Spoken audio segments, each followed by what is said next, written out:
Always be available. If someone's sick, fill in. If someone can't make it, fill in. You always have to remember that you're expendable, that this industry will go on without you.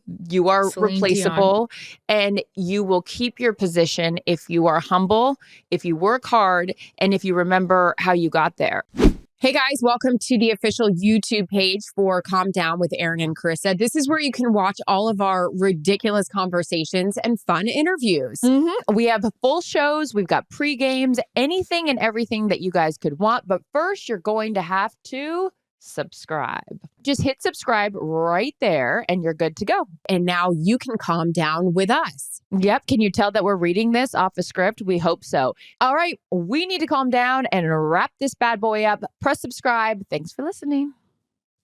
Calm Down with Erin and Charissa is a production of iHeartRadio. And 5 and 6 and 7, 8. How's your attitude, Missy? By the way, I just had flashbacks of my mother. I had flashbacks of my mother saying, "You better change your attitude, Missy." What was it with parents saying, or moms in particular? Did your mom say Missy? My mom not only said Missy, my mom added, which is why I do it and why I love my mom so much and I appreciate more and more and more as I have a kid. My mom would add like a saying to it. My mom would say, Missy Putata. I don't even know what Putata means. Like everything was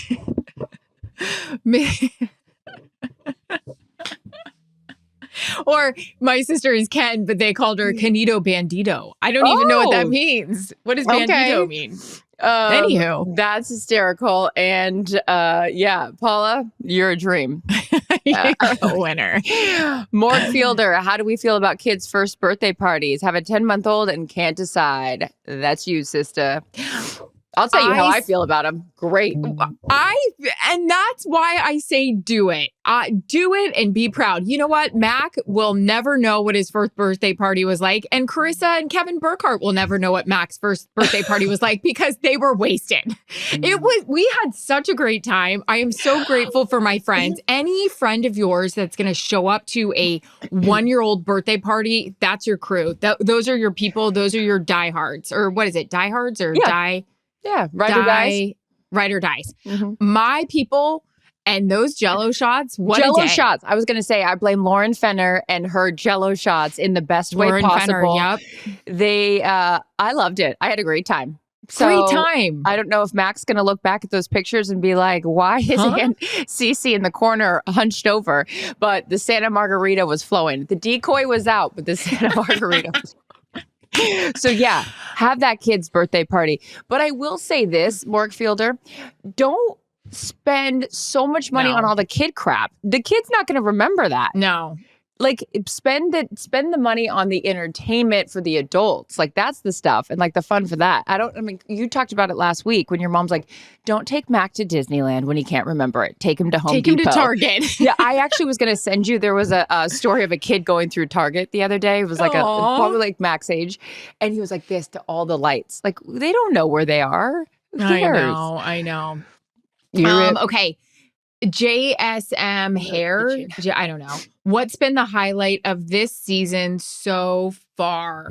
I would say my last 2 games have been a highlight because we finally got good games. The Bucks, 49ers, the Packers, Bears. What about you? Yeah. Highlight for me is just the overall vibe I'll speak to Amazon first. The overall vibe for that crew, because we're in year 3, we've found a rhythm. We've got so fun.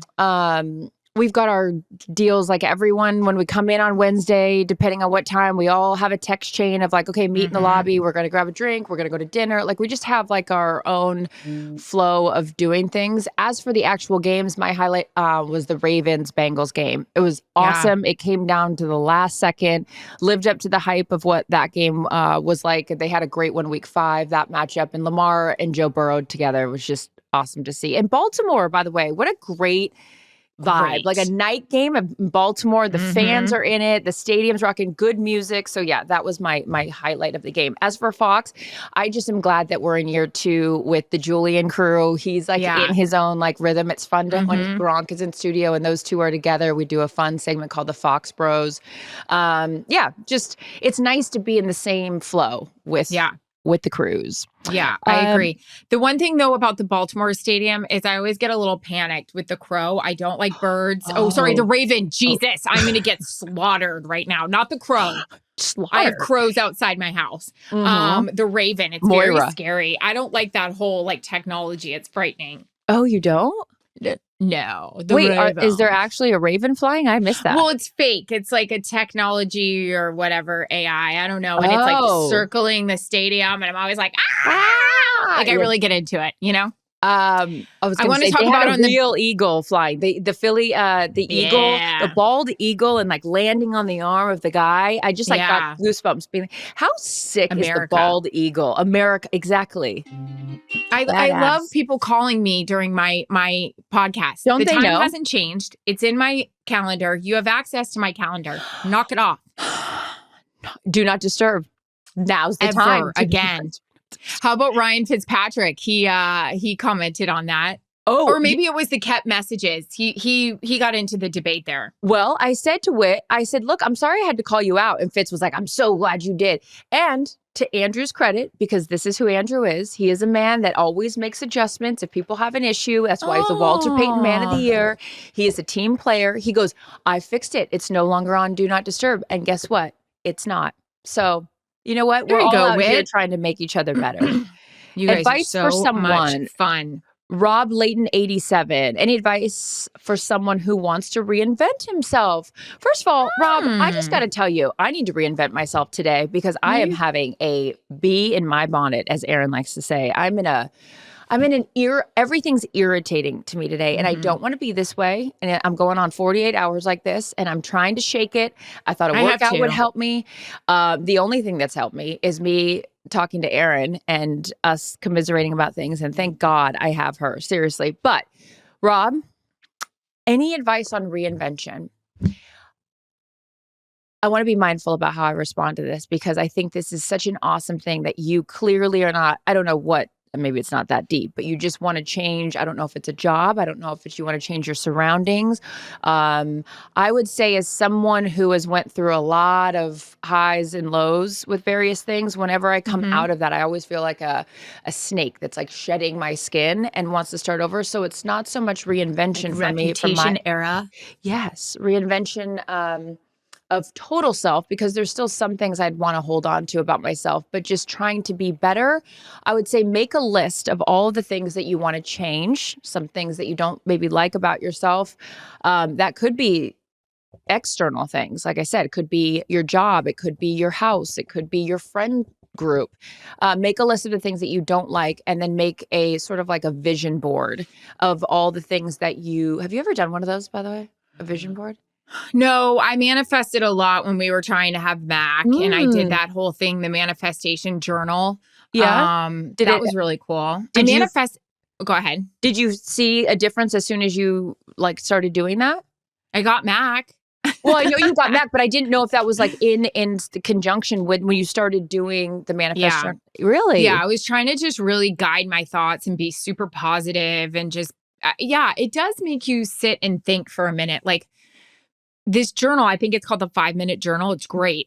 You say little things like, I am so grateful for my cozy bed, or waking up to my dog taking up all the room, but my feet being warm under him. But you also say the things that you want to happen to be true. Like, I'm so grateful that I just signed this 5-year new deal at Fox, like things like manifesting. That. Yeah, manifesting. Yeah. So that's cool. I liked it.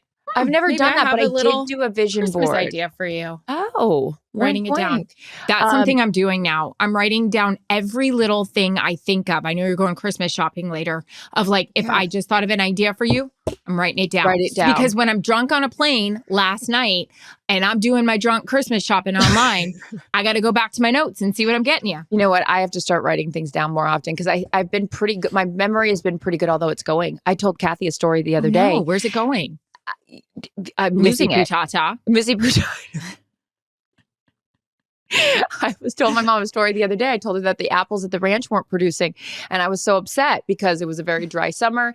And she goes, yeah, you've already told me that. And I was like, oh, shit. Anyways. Because we got a lot going on. But I should write stuff down. I also started doing crossword puzzles. I don't know if I've told you that. See, I can't even remember if I told you that. I was in the Wall Street Journal today. Excuse me? You were a clue in the Wall Street Journal? Jason Thornberry from our crew sent it to me, and he goes, Cute. "You're the most What was famous the clue? person I know now." I don't know. Hold on, I'll get back Wait, to no, you. you find it while I get back to Rob's question, because Rob, Okay. our tangents, if you listen to the podcast, you know they're frequent, but there's still, as Donald Trump likes to say, there's a weave. Okay, I'm going to come back. I promise I'm coming back here. Any advice for someone who wants to reinvent themselves? Write down what you want to become. I love it. Manifest it. Vision board, and then also make a list of the things that you like about yourself so that you can kind of intertwine the two. Because I don't know if sometimes when we think about wanting to change that we should lose all of ourselves, because there's still some great qualities, you just want to refine them a little bit. Or if it's the external things like I mentioned before, house, job, whatever, then those things are real, like tangible things that you can see if there's a change in. So yeah, write down who you want to be and also the things that you like about yourself. What would you say? I love that. I agree. And then remind yourself of it every now and then, because you kind of revert to old habits or old ways or need to be reminded of it. Yeah, that's like good. My language. But We're I was working on that. 52 down in the Wall Street Journal. Okay. Sportscaster Andrews. Cute. Erin. Erin, I love that. That's fantastic. I know, but 50 down is Queen of the Gods in Rome. I wish that was Erin too. Queen of the Gods. I'm telling you, once you start doing crossword puzzles, then it gets easier. All right, girl, you're up. Salmon Rush. Sorry, guys. Salmon terrible. Rush. Wow. As someone who hates flying, have you always enjoyed it or grew to deal with it for work? I have been traveling forever since I was 21 years old in the industry, can fall asleep really quickly. The one thing I've started not to be great with is turbulence. Oh. Reading these stories, seeing this stuff on TikTok and Instagram of the turbulence of people, coming out of their seats, hitting their head. I had an experience flying one time with Howie and Jarrett. We hit a thing of turbulence. Howie hit the roof of the plane. It wasn't good. I thought the three of us were going to die. That scarred me for life. And now I feel like having a kid. I'm like, oh God, is this how I'm going to go down? Knock on wood, goodness sakes. Oh. So I've kind of become a worse flyer, actually. Have you become more paranoid of a lot of things because you're a mom now? Yeah. Last night we were doing an escape to O'Hare and I was like, oh God, oh God, oh God, oh God, oh God. And I'm like an asshole to be in the car now because I'm just like, I got to get home to my son. It's Christmas. My son is home alone. He's not. No, I get that. You get it. I get that. I don't have anything no, I'm just kidding. I have Steven, I have my dogs. But no, I think that's a totally real thing. I mean, everybody that's anyone that's a mother or father, I'm sure empathizes with that feeling like, oh, you have somebody that needs you and you don't want to, whatever. To answer the question about flying, no, because I'm very reasonable about things that I'm not in control of. I don't worry about. Yeah. Like I can't change this. So me adding worry to it is not helping the situation. When we were flying back, it was me, Tony, Al, and Jared, and there was a bunch of turbulence and Tony didn't like it. And he was like, oh, you're okay with this, CT? And I was like, it doesn't affect me because I'm like, what can I do? What are you going to do? What can I do? And so then I play like mind games and I'm like, oh, I'll pretend like I'm on a roller coaster ride and like I chose this and woo, isn't this fun? And now I'm having a great time. Yeah. It's like I have to like trick myself into like, this is fun. Look, I'm flying. I also have it. This is a deeper dive conversation. Tony and I were like, spent 2 hours of the flight talking about this. I also am a believer that my life is already predetermined. I already think everything that's going to happen in my life has already happened.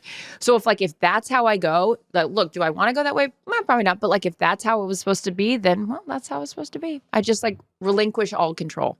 Yeah. But That's neither here nor there. Christiana that's like I took an edible and had the conversation. Christiana Vieira, what advice can you give to young women seeking to follow in the path you have created? What advice can we give, Erin? You're really good about this. You start.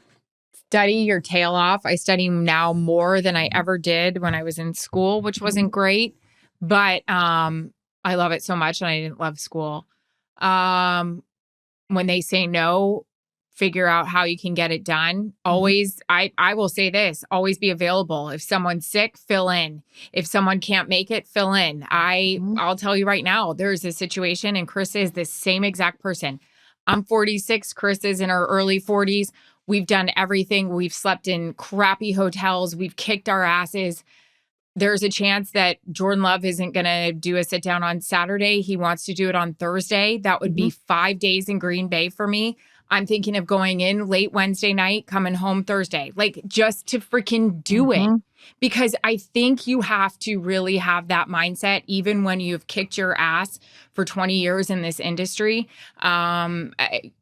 Christian McCaffrey is always described to us by Kyle Shanahan as a guy who still feels like he's a walk-on on the team and is trying to still be named a starter or on the roster. And I feel that's the way I act. Now, sometimes I'm like, I'd like a cooler of water, but a veteran in the business. Yes.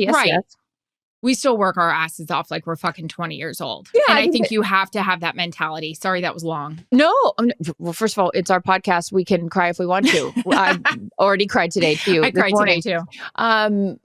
But yeah, I think that you always have to remember that you're expendable, that this industry will go on without you. You are replaceable, and you will keep your position if you are humble, if you work hard, and if you remember how you got there. I mean, for me, it's always, when people are like, oh, well, you have this job and like, oh, like you're safe. And I'm like, you ain't safe. You are only safe until the end of that contract, and not even to the end of the contract, because sometimes people can bump you out of that spot before the contract ends. And so for me, it's always about hustling and that same mentality as a player. Like, you have to earn your spot on that roster every single year. And yeah, similar, again, to continue the analogy, like you can be a veteran in the locker room. Like, we're not rookies in the locker room anymore. We've earned the right to be on the veteran side of the locker room, but that doesn't mean that our attitude should be any different and the hustle should be there. And also be kind along the way, because guess what? You never want to burn bridges that you need to walk back over. So be careful that when you think like,